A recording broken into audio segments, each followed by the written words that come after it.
The Deliverer is the sequel to Lucifer's Flood, and it's the second in a series about an angel who was standing in the wrong place in heaven when the rebellion started. And as a result, he was accidentally cast to the earth with Lucifer and 1/3 of the angelic realm.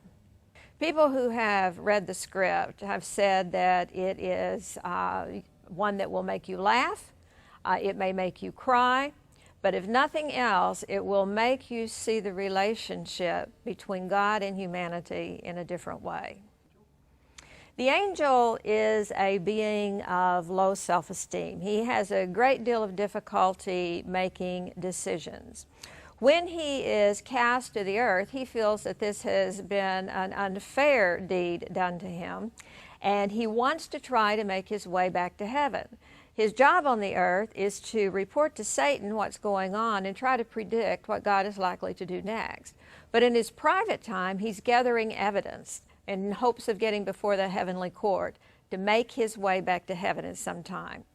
The angel has a problem with God in that he believes that God uses a different set of rules for dealing with angels than he does with human beings. For example, the angel is observing the interaction between God as a burning bush and Moses in the desert, and this is what he says. He says, "Now God had been talking to Moses for about a week, saying the same thing over and over. When God didn't strike him dead right there on the spot for lack of belief, or at least terminal thick-headedness, I couldn't stand it.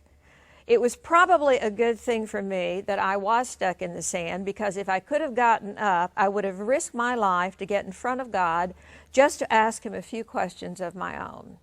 God, I would have said, just what is your definition of fair? How do the humans get away with it? Why do you allow them to question you? They express serious doubts about you, and not only do you answer their questions, you let them live. Take just a moment here and think about my case. I never doubted you in the least.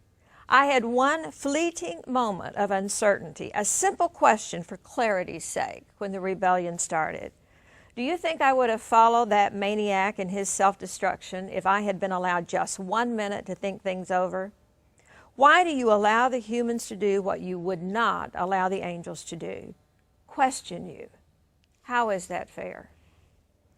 At the end of the book, the overwhelming message is God's relentless love, mercy, and grace in pursuit of human beings, and his insistence that they take dominion over the earth.